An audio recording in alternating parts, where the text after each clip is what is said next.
You're asking a question of how come we're not winning the war? It's because we don't care about Am Yisrael. We don't care about HaShem. We care about ourselves. That's where we're at as a nation. Can Israel, please God, destroy Hamas and win? Why is it taking so long?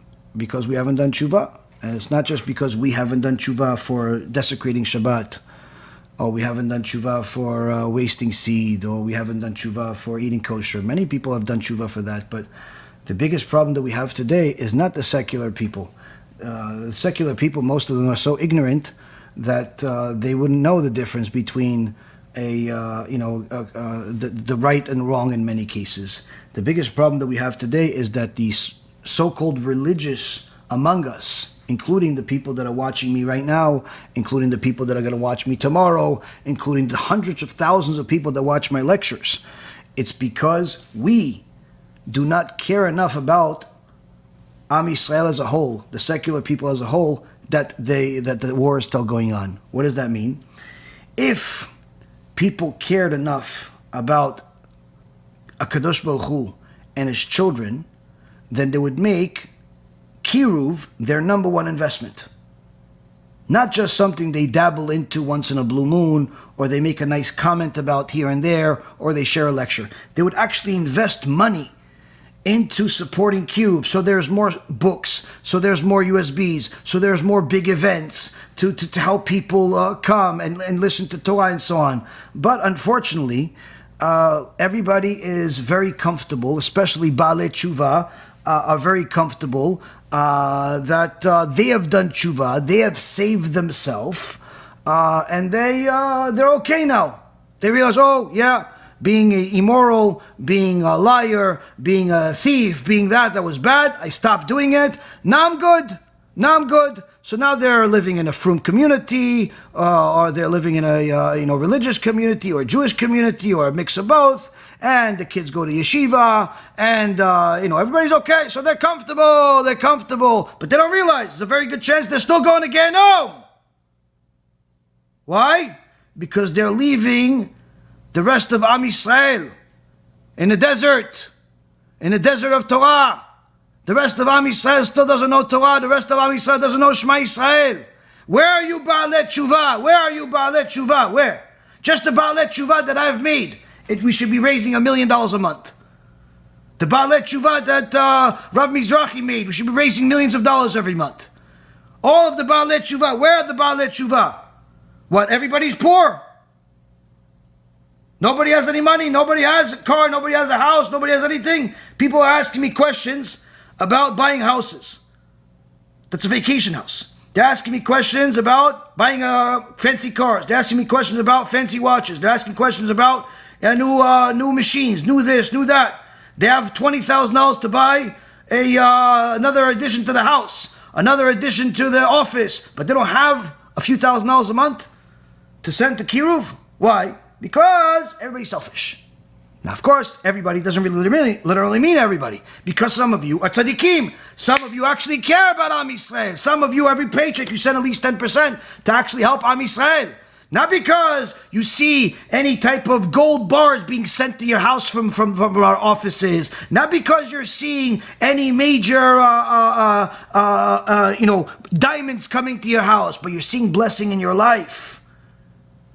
And to show that you care about Am Yisrael, to show gratitude for the fact that you're actually on the right path, that you're no longer on the path to Gehinnom, you're actually on the path to Gan Eden, you're supporting. But the vast majority of people today, Jewish people today, that are religious, that are frum for birth, or Baalei TeShuva, and unfortunately also the converts, the majority do not care about everybody else that's left behind.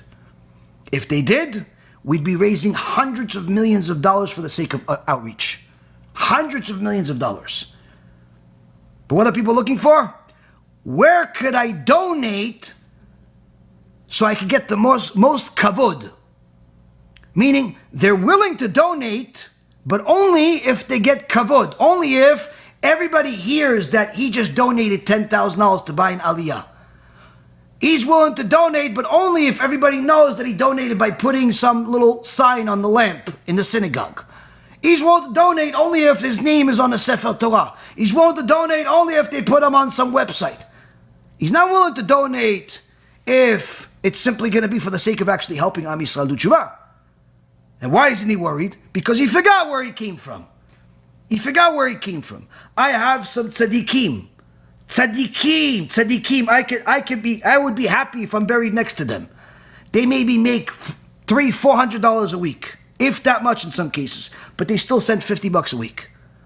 Those people, for sure, they continue in this path. They're in Gan Eden first line as powerhouse Kiruv. Why? Because they care. It's not about the dollar amount. It's about how much effort. And then there are some people, they have no qualms about spending $10,000-20,000 on vacation, spend $5,000 on some jewelry or more. They have no qualms about spending $200-300 on sneakers, on shoes. No problem. But to go send a few $100s every month, a few $1,000s every month, for the sake of Kiruv, no chance in the world. And if you're hearing this, that's because it's also you. That's because it's also you. Now, if you're hearing this, and you're one of the good people, then you obviously know it's not you. So I don't have to give you a disclosure that it's not you. Whoever is guilty of this knows it.